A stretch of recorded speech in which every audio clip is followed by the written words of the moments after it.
This is Including You, the new series from Lead at Any Level.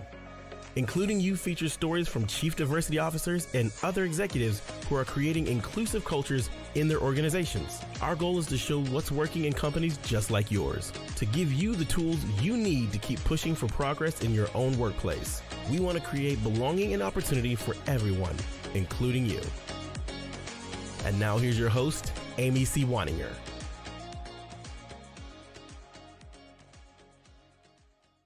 Welcome back to Including You. I'm your host, Amy C. Waninger, the Inclusion Catalyst. My guest today is Jewel Edward Love Jr. He is the founder of Black Executive Men, which provides paid executive coaching for impact-driven Black men in manager, director, VP, SVP, and C-suite roles who are looking to improve their seniority, salary, and job satisfaction. The firm has 15 employees across the U.S. and has already helped more than 500 Black men in leadership roles. Jewel, welcome to the show.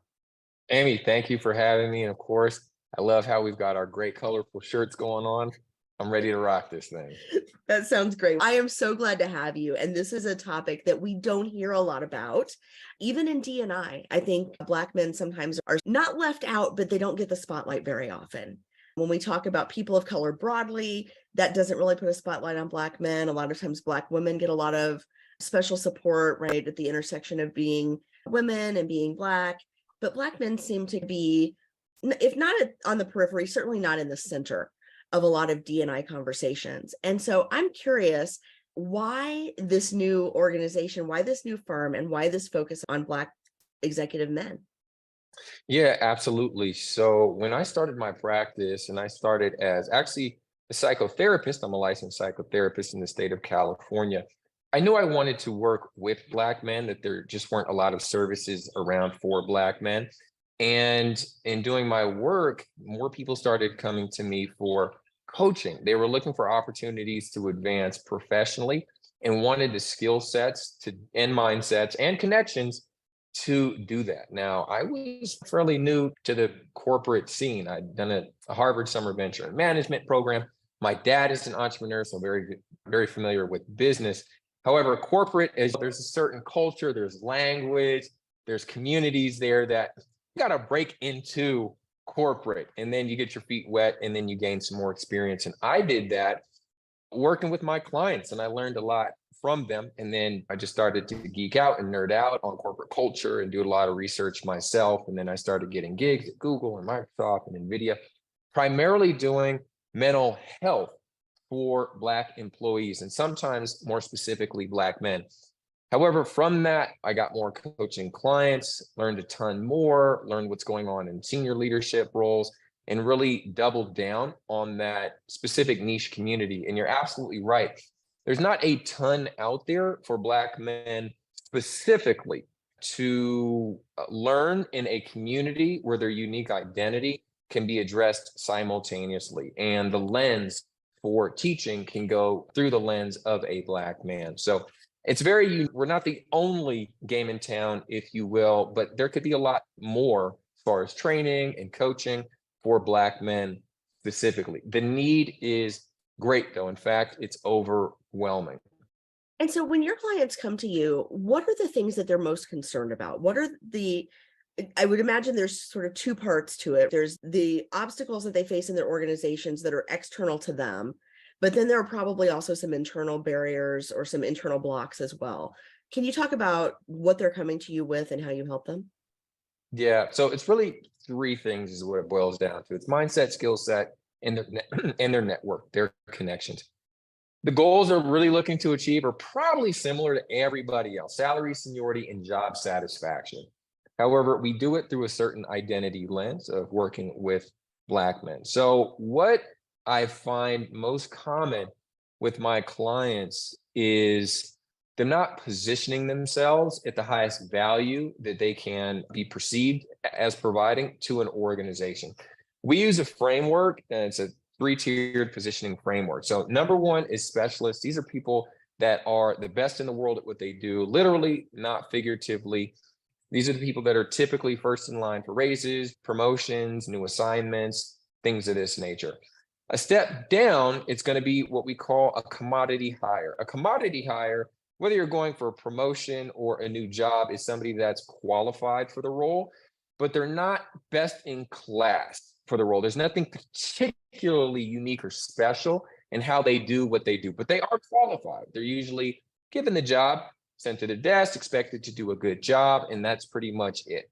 And then you have the bottom of the barrel, which is a corporate beggar. A corporate beggar is somebody that is pretty much willing to do any corporate role. They use phrases like, I'll take what I can get. I just need a job. It's the worst place to bargain from and to advance your career from. What we do with the bulk of our clients who oftentimes fall in that mid-tier, they're good at what they do, but they keep their head down. They haven't necessarily identified their professional mission, their impact statement, their zone of genius, their greatest trait or strength as far as their qualities are concerned, their proven system for what they do.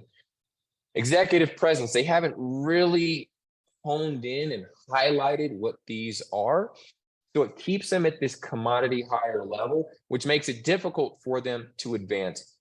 We take them and we bring them to the specialist level so they're able to catapult their careers within their current company or new company that they're trying to work at.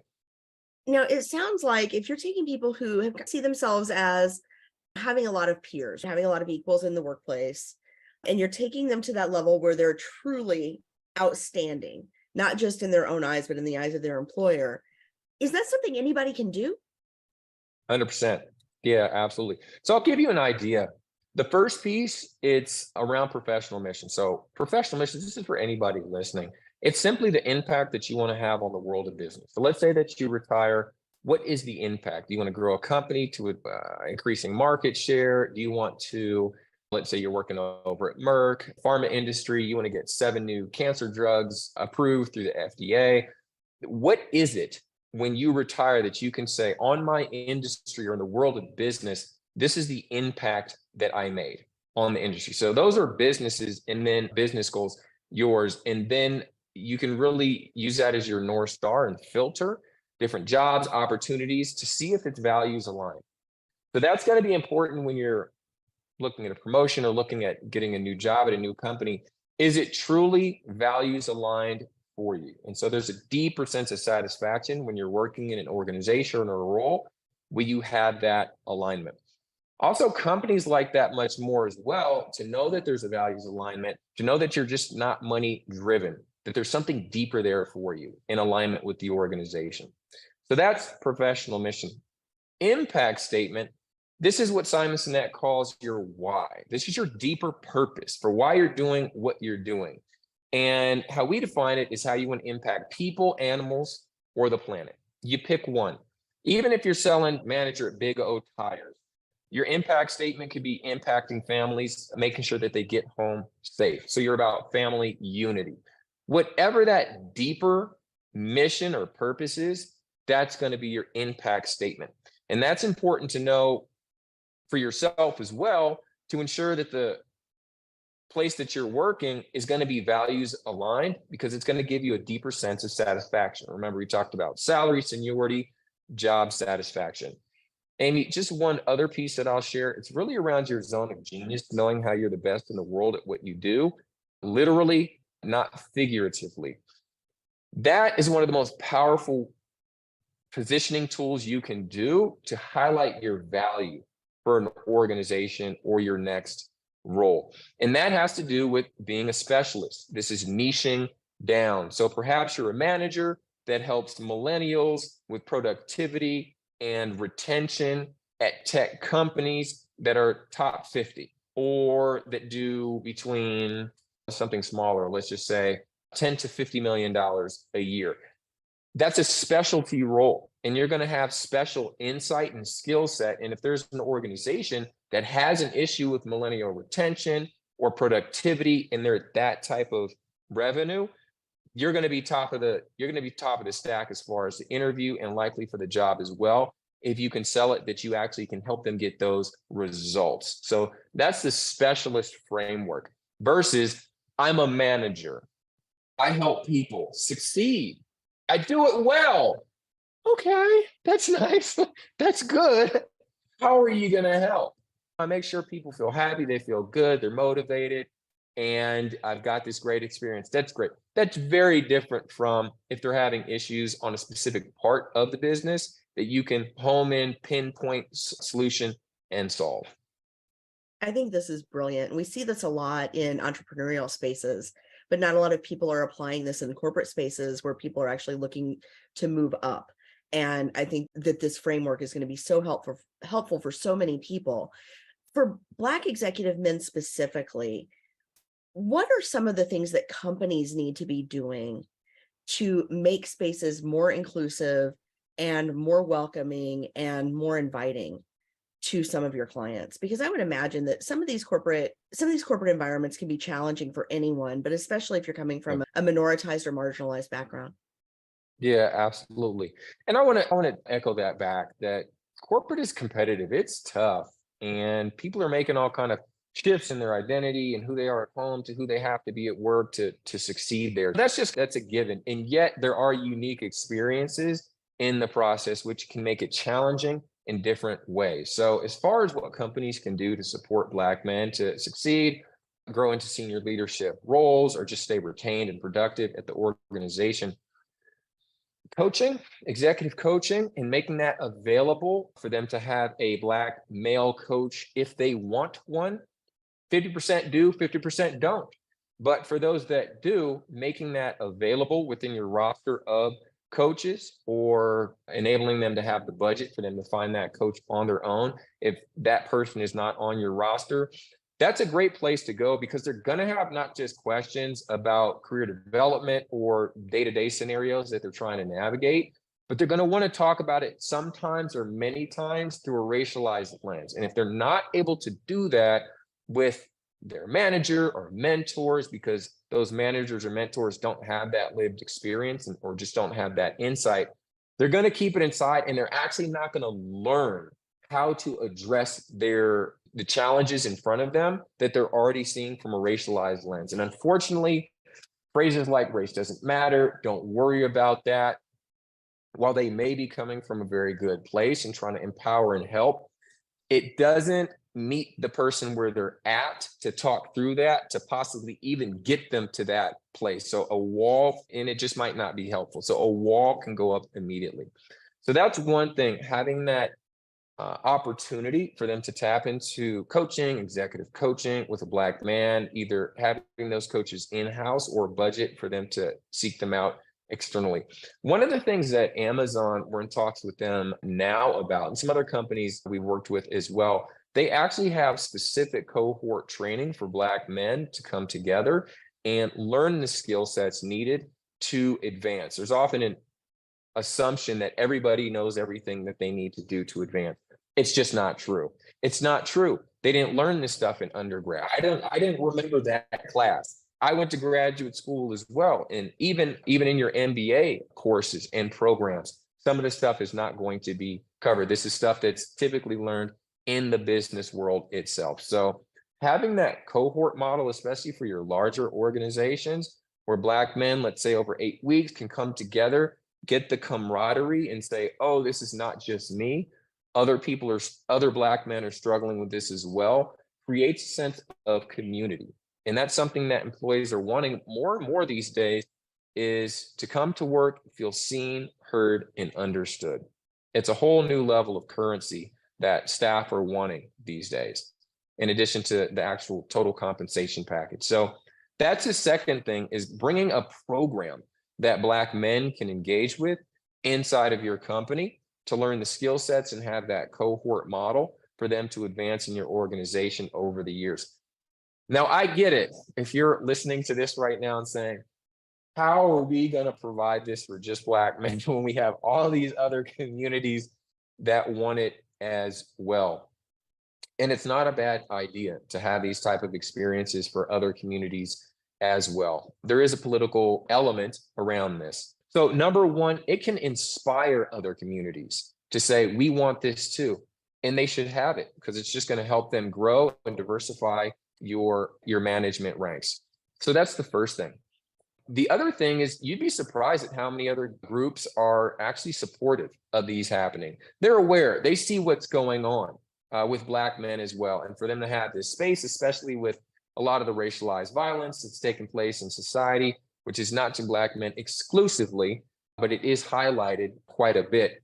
There is quite a bit of support for these type of programs as well. So that would be the second thing, is to have this type of internal professional development program or course led by experts for Black men specifically. The last thing I'll say, Amy, is something we've all heard time and time again, but there are a couple of misses that are happening with executive sponsors. Executive sponsors. These are, for folks that may not know, people at senior leadership levels, oftentimes actually director, VP, and C-suite, but if you can get VP, C-suite, executive sponsor, it's awesome, that are not just a mentor. They're not just talking through, you should consider this or read this book, although they're definitely doing that. They're actively involved in opening doors to the point of someone saying, hey, I'm up for a discussion around promotion in the next month. Can you talk to my boss about that to make sure that everything is smoothed out? Jewel, are you saying that somebody should step in and actually open a door for someone else to walk through? Yeah, that's how that works. Best case scenario. Now, this doesn't mean that if they're not qualified, that they should be getting things. It's not talking about unmerited success, but when it is merited, smoothing out that process for them to walk on through. So having an executive sponsor, number one, can be very helpful.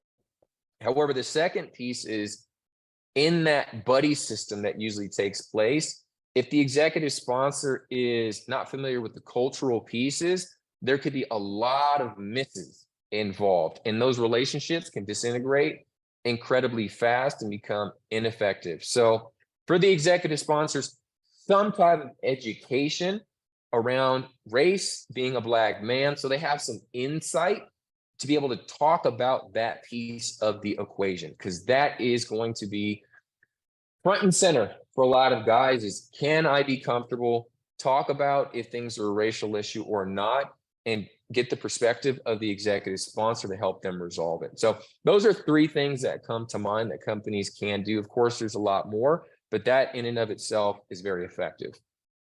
I really appreciate that. So if, just to recap, the three things that companies need to be doing right now, if they're not already, to help Black men move forward in their organizations, are provide executive coaching with a Black male coach, if that's what the employee wants, cohort training and community for groups of Black men so that they can build community together and help each other move forward. But then also executive sponsors who are trained and culturally competent so that they can have difficult conversations with and on behalf of their employees. Is that right? I wish I would have said it that concisely. No, yours was better because you explained everything. No, you got it, Amy. You got it. That's how I'm trying to say it that way next time. That was perfect. Thank you. I'll send you the transcript. You can work it into your elevator pitch. Awesome. Awesome. Okay. So thank you for that, because I think companies, a lot of times, like you said, they're worried that if we offer something to a group of people, then we're excluding someone else. But what they don't realize is they're already excluding people by not offering something in particular, something special, something targeted and unique. And yes, they should have it for all their different groups of people that face different obstacles, different hurdle. And then on the flip side of that, when you are working with your clients to help them build this capacity as specialists, and you can plug them into an organization that's offering these opportunities, I can see why you're seeing great results, both with your coaching clients, but also with your corporate clients, because this is really a perfect marriage of tend to the soil and nurture the plant. I'll give you an example of that as well, why culture is in many cases primary. It's so important. So when I was just getting out of college, looking for one of my first jobs after college, I went to a restaurant. It was a Black-owned restaurant. And I walked in. This is Home of Chicken and Waffles. And I walked in with a full suit, shiny shoes, just over the top dressed for this establishment. Good, tasty food, but just way too overdressed.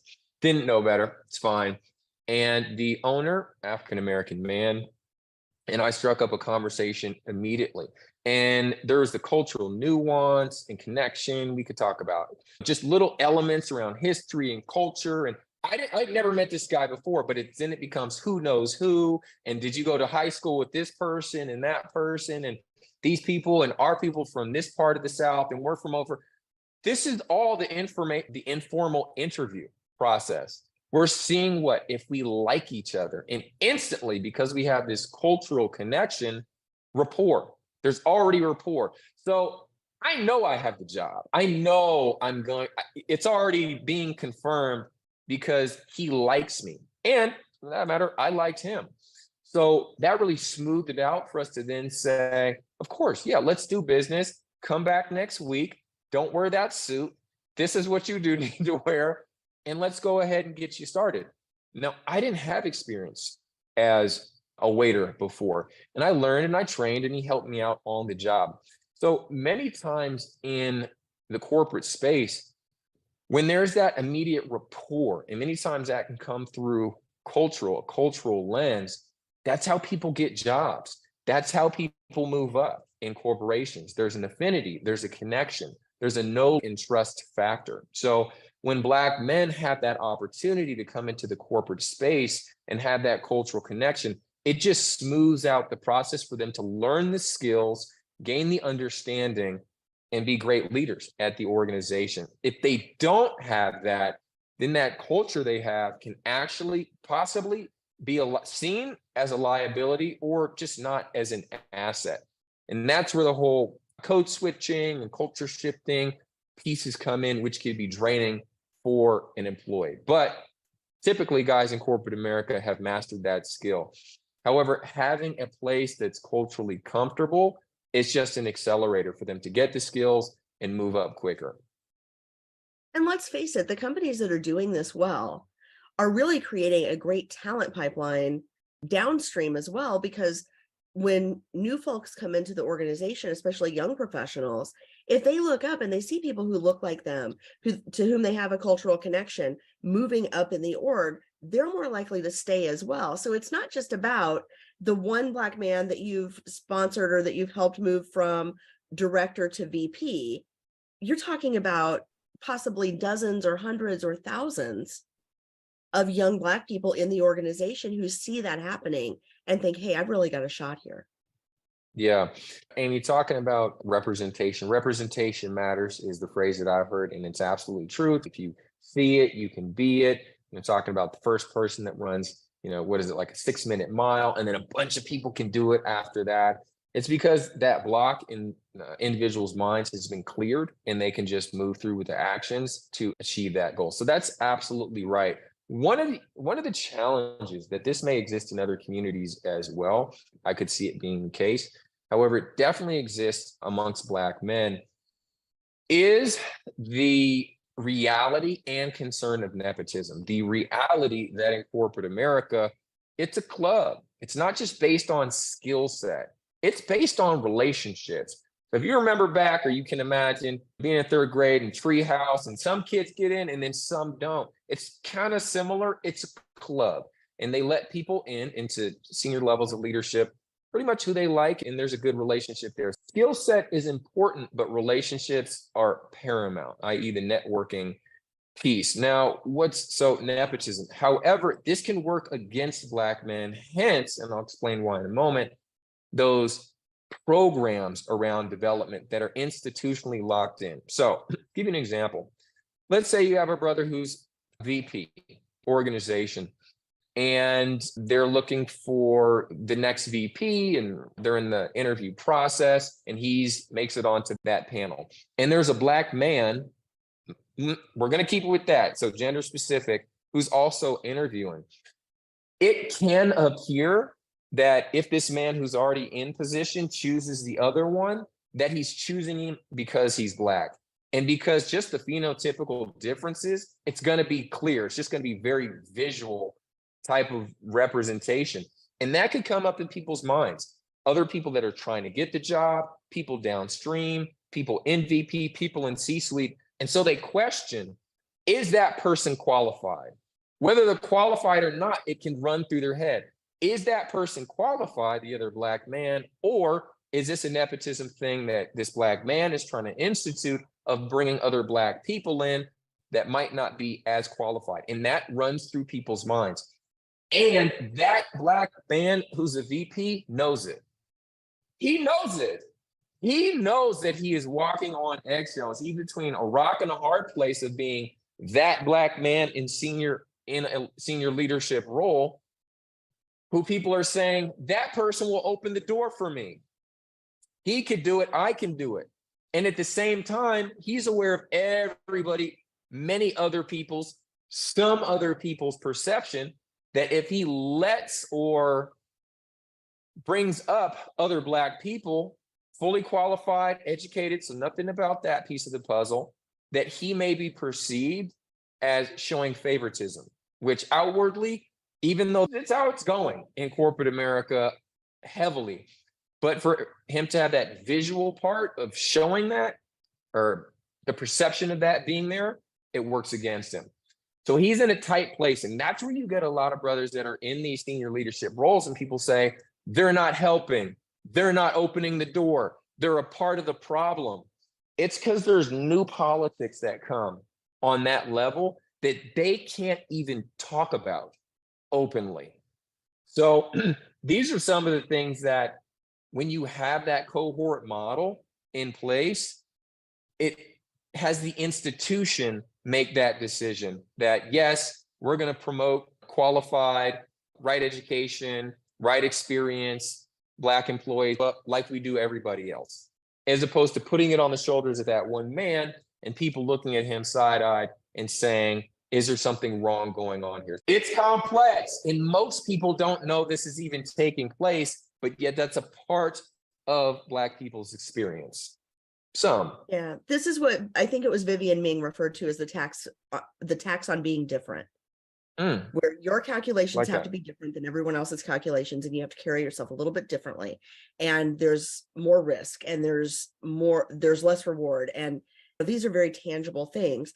If a white CEO names a white successor, a white male CEO names a white male successor, people aren't looking at him going, he just picked the next white guy. And it's so infuriating that there's almost, we can have one of whatever. If it breaks the mold, if the person breaks the mold, and when we have one, we're done, because now we've got representation. And I think that's an important opportunity for allies to step in, because you might have one Black male executive in the C-suite, but you've got 7 or 8 other people who could step in and say, you know what, this person's the most qualified. This is the person that we want. This is the person we want to name. And those broad coalitions of support, like you were saying, even at those upper echelons, allies can have a huge impact, because then they can step in and help make that decision. Spot on, Amy. Couldn't agree more. Excellent. I wish we could talk all day, but I got to wrap this up because people have short attention spans. And I want to make sure that we let people know where they can find you, and especially the Black men who are aspiring to executive roles, where they can find you. Okay, absolutely. So, fellas, please go to blackexecutivemen.com, www.blackexecutivemen.com. It's spelled exactly how it sounds. You can check out the website, see if it looks like a good fit for you regarding the services we offer for executive coaching. If so, please click on the Let's Talk button and you can book a free consultation. We'll go ahead and set up a game plan for you to get to your next level, salary, seniority, satisfaction-wise. And if you want our help in helping you to achieve that plan, we can talk about what that looks like too. Fantastic. We'll make sure we have the link in the show notes. Jewel Love, thank you so much for sharing your expertise and your specialization with us today. Thank you, Amy. If you've enjoyed this episode, follow Lead at Any Level on LinkedIn and YouTube. Then join us for Including You video simulcast every Thursday at noon Eastern. Including You can also be enjoyed each week as part of the Living Corporate audio podcast series, available on all major podcast platforms. Learn more at living-corporate.com. Including You is brought to you in part by Lead at Any Level, a boutique training and consulting firm improving employee engagement and retention for companies that promote from within. Lead at Any Level. Leaders can be anywhere and should be everywhere. Learn more at leadatanylevel.com. Lead at Any Level and its logo are registered trademarks of Lead at Any Level LLC. The views and opinions of guests on our show do not necessarily reflect the positions of Lead at Any Level, Living Corporate, or the sponsors of Including You. That's it for this week's Including You. Be sure to join me next week when my guest will be Dr. Mary MJ McConnor. Dr. MJ is the founder and principal consultant of Inclusive